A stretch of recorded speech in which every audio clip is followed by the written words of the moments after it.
Solemos tener actitudes muy distintas ante las reglas y las normas sociales. Algunos se aferran a ellas porque les dan seguridad y confianza. Otros las cuestionan radicalmente porque las sienten como una restricción de su libertad. Algunos más se limitan a cumplirlas sin ponerles mayor atención. Otros prefieren construir a partir de ellas, entendiendo que las reglas ponen unos límites a la acción, pero dejan un margen amplio para la creación y la libre realización de los intereses individuales. Estas y otras actitudes ante las reglas y las normas sociales se pueden observar en diversos personajes del descubrimiento de Harry. Unos, como Toño, quisieran que hubiera reglas claras para todo. Él es un amante del orden, del sistema, y siempre espera que haya reglas claras a seguir, sea para pensar o sea para hacer ciertas cosas. Todo lo contrario ocurre con Marcos. Para él, las reglas y normas sociales son creaciones de los adultos para imponérselas a los jóvenes sin considerar sus necesidades e intereses. Él preferiría un mundo donde las reglas fuesen las mínimas posibles y donde pudiera pensar y actuar según le parezca. Elisa, en cambio, no está muy interesada en las reglas y no sigue en principio ninguna distinta a la que le dicte su intuición. No se pelea con las reglas, no se rebela contra lo establecido, pero le gusta tener su propia manera de ver las cosas. La actitud de Harry es distinta. Él entiende que para pensar y para muchas otras cosas en la vida necesitamos reglas. Sin embargo, no cree que ellas le quiten libertad. Cree en el poder del pensamiento para ir más allá de las reglas. La actitud de Harry ante las reglas es la más sensata. Para él, estas no son restricciones a la acción, sino condiciones dentro de las cuales es posible pensar y actuar con libertad. Ofrecen un marco dentro del cual podemos imaginar e inventar libremente. Ser libre, entonces, no es apartarse de las reglas o ponerse en su contra, sino actuar dentro de unos límites en los que se protegen los derechos de todos. Es maravilloso. Toda la música del mundo se ha hecho con solo 7 notas musicales. De la misma forma, solo con 10 números dígitos se puede construir todo el sistema de los números naturales. Y sobre la base de restricciones como esas, es posible la libre creación en música y en matemáticas. De un modo semejante, nuestro pensamiento funciona sobre reglas muy básicas, pero respetando esas pocas reglas, podemos pensar con entera libertad. Veamos. Las reglas fundamentales del pensamiento son pocas. Se nos exige, por ejemplo, que seamos consistentes en el modo como usamos los términos. Es decir, que si damos un significado a un término en medio de un razonamiento, lo usemos con el mismo significado a lo largo del proceso de la argumentación. Es decir, que si utilizamos un término, ese término se refiere siempre a sí mismo. Eso es lo que solemos llamar el principio de identidad y que expresamos bajo esa fórmula abstracta: A es igual a A. Es decir, A es solamente igual a sí misma y no a otra cosa distinta de ella. También se nos exige que no incurramos en contradicciones. Este principio, el de no contradicción, es por cierto la condición elemental para que seamos creíbles. Si yo digo ahora una cosa y un rato después la contraria, y las dos no pueden ser verdaderas al mismo tiempo, pues la verdad de una implica la falsedad de la otra, pues tendré que renunciar a una de las dos para que sea creíble lo que afirmo. La no contradicción es una condición elemental para que lo que decimos tenga sentido y sea creíble.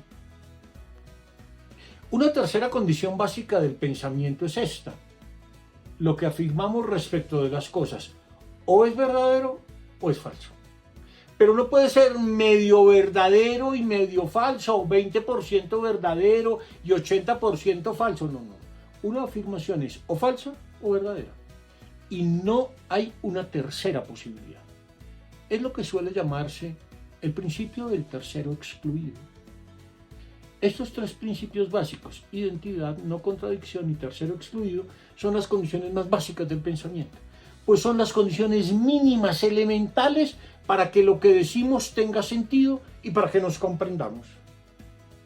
Pregunto, ¿estaríamos dispuestos nosotros, tal vez, a conversar o a discutir con alguien que usa los términos cambiando en cada caso su sentido?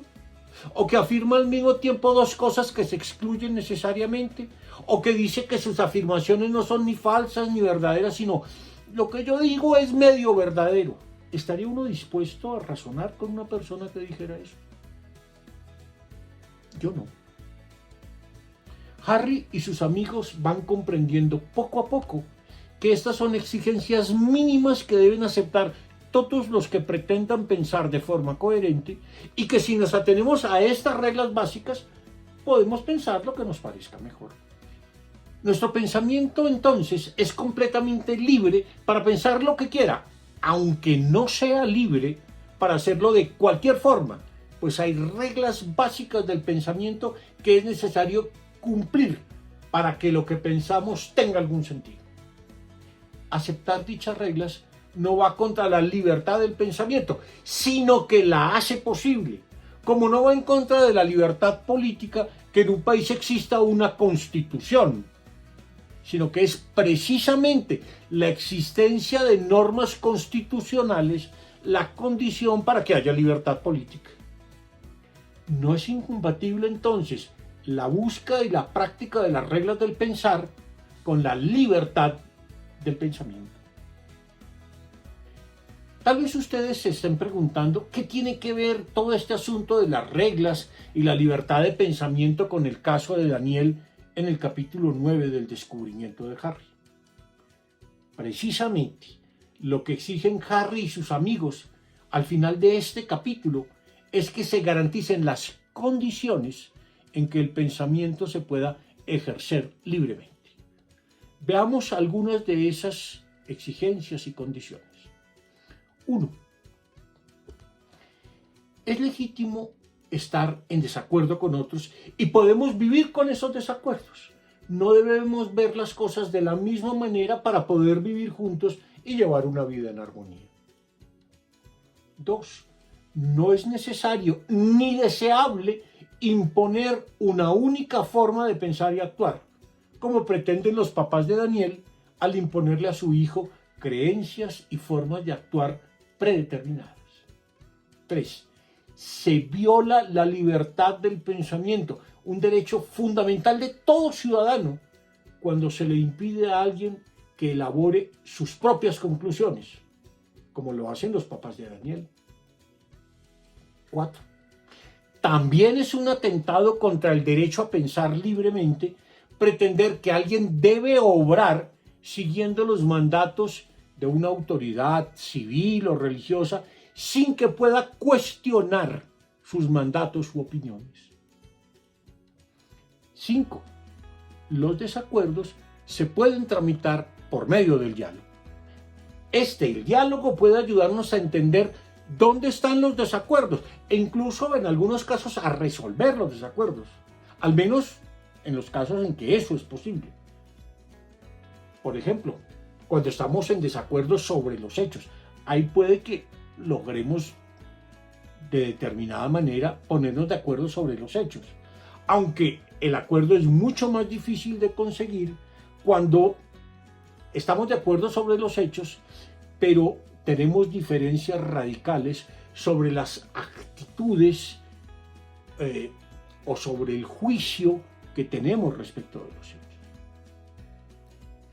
Que podamos dialogar y ponernos de acuerdo, o incluso que conservemos nuestros desacuerdos, es ante todo una consecuencia del principio más general de la libertad del pensamiento.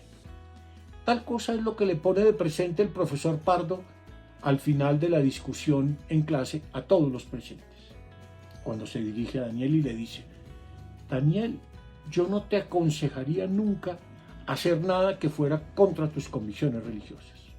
Tampoco te diría que no hicieras caso a tus papás. Pero esta noche, cuando hables con ellos, podrías hacerles ver que no los estarías deshonrando si llegaras a tus propias conclusiones.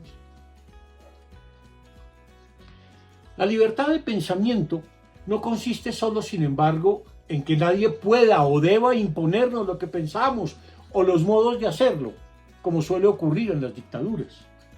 Tiene también implicaciones sobre otras libertades. Por ejemplo, la libertad de conciencia, de creencia, de opinión, de asociación, que son derechos irrenunciables en una auténtica democracia. En ella, nadie está obligado a actuar en contra de su conciencia y todos tienen la posibilidad de elegir sus creencias, defender públicamente sus opiniones, practicar la religión que consideren conveniente y afiliarse al partido político que prefieran.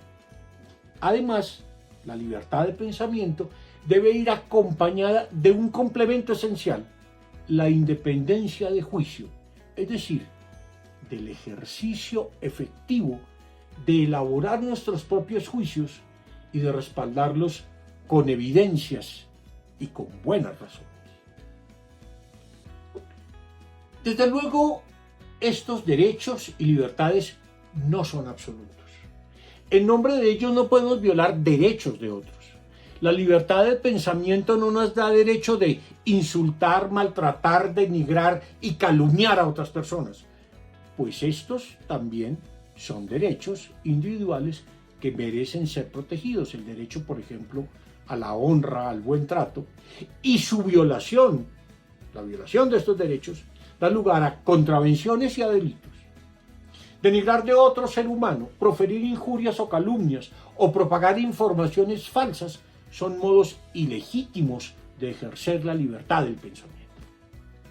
La democracia se funda en esto, en la libertad del pensamiento, que podríamos expresar en una fórmula sencilla.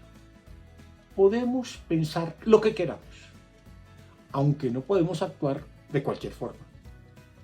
Pero para ejercer este principio fundamental de la libertad del pensamiento, se requiere de la formación de ciudadanos que se guíen por el principio de la razonabilidad.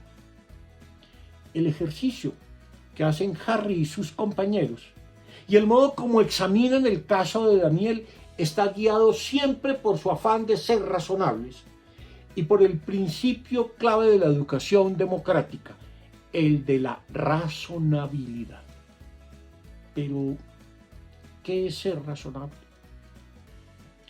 Uno de los más grandes filósofos modernos, Immanuel Kant, formuló bellamente este ideal de razonabilidad en 3 preceptos básicos que, según él, deben ser reglas esenciales en la conducta de todo ser humano que se esfuerza por comprender las situaciones en que se encuentra.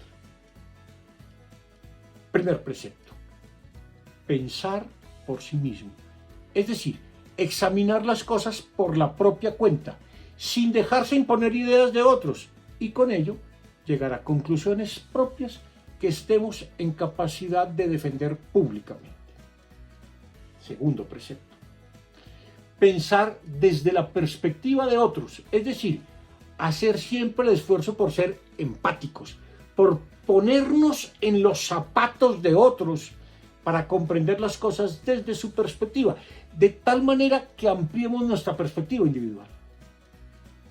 Tercer precepto: pensar siempre de un modo consistente, lo que implica reconocer que hay unas reglas generales del buen pensamiento que todos estamos obligados a cumplir y a poner en práctica. Si examináramos de nuevo las discusiones que tienen Harry y sus amigos, y particularmente todo lo que ha suscitado el caso de Daniel, podríamos ver que estas 3 exigencias, estos 3 preceptos, están siempre presentes en sus modos de pensar y argumentar. Aunque sin duda incurren en falacias y en contradicciones, siempre buscan juzgar las cosas por sí mismos, al tiempo que buscan ponerse en la perspectiva del otro.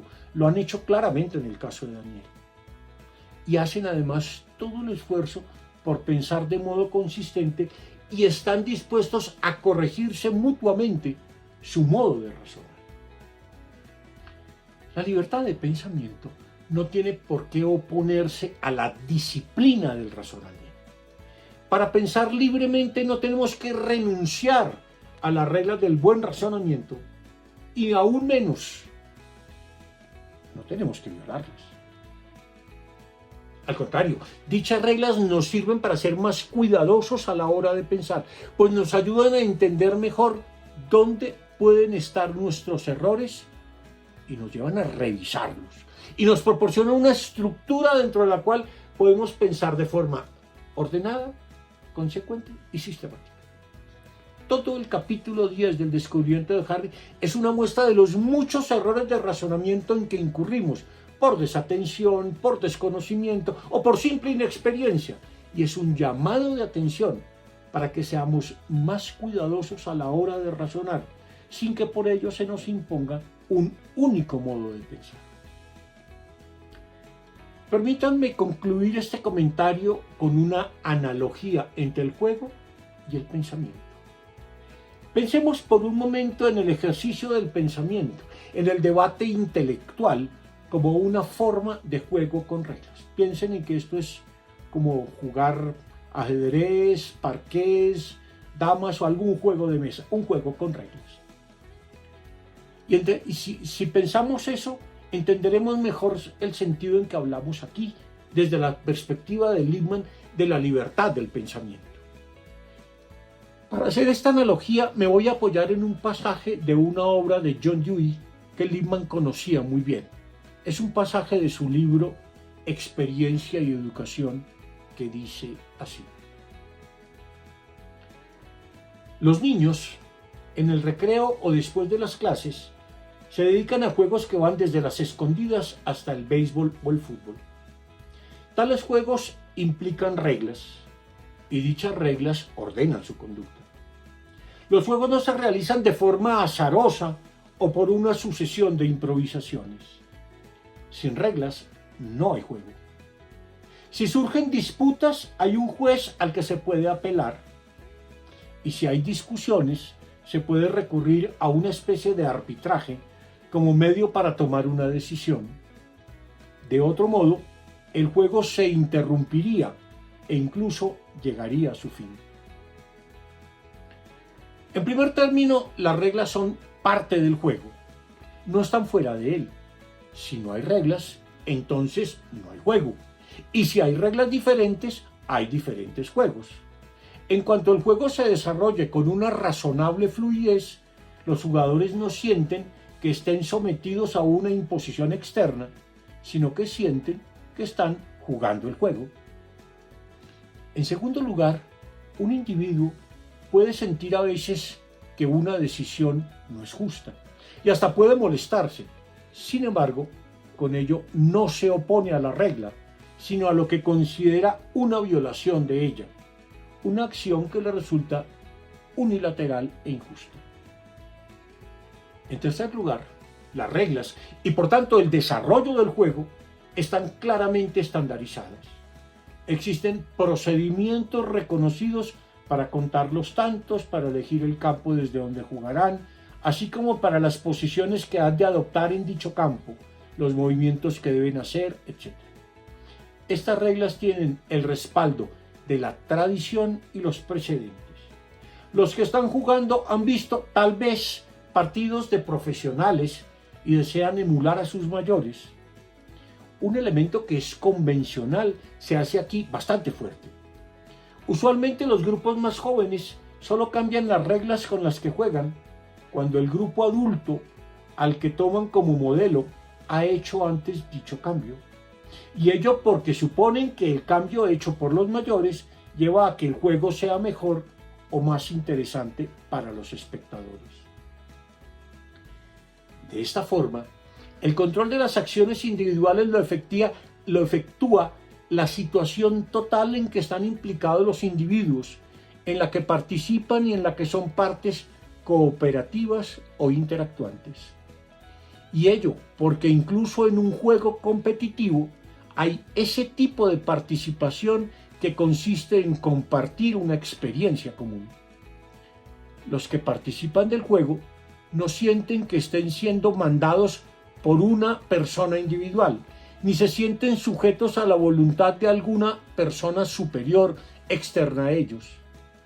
Cuando surgen disputas violentas, ello ocurre usualmente porque se alega que el árbitro o una persona del otro equipo han sido injustos.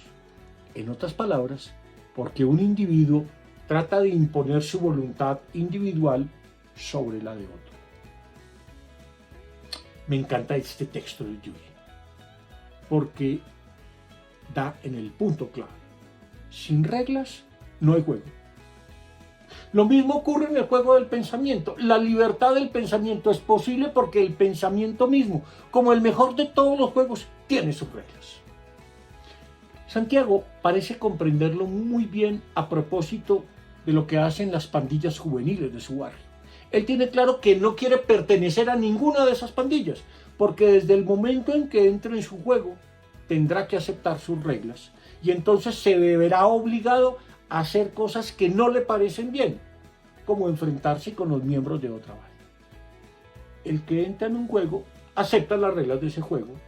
Nadie podría entrar, por ejemplo, en un partido de fútbol y decir que va a jugar con un reglamento distinto al del fútbol, porque entonces no estaría jugando fútbol, sino otro juego. Si le estuviera permitido tomar el balón y llevárselo con las manos, estaría jugando rugby, o tal vez balonmano, pero no fútbol. Pero una vez aceptadas las reglas, el juego consiste en inventar algo a partir de ellas. Eso es lo que hace, por ejemplo, un buen jugador de fútbol. Un jugador como Messi inventa una jugada inédita, hace algo maravilloso, marca un gol de antología. Él es libre de hacer lo que quiera, pero dentro del marco de las reglas del fútbol. Él ya no es libre para coger y meter un balón con la mano. La libertad para pensar, como la libertad para jugar, consiste en la posibilidad de inventar libremente, pero dentro del marco de unas reglas que todos podemos conocer y compartir.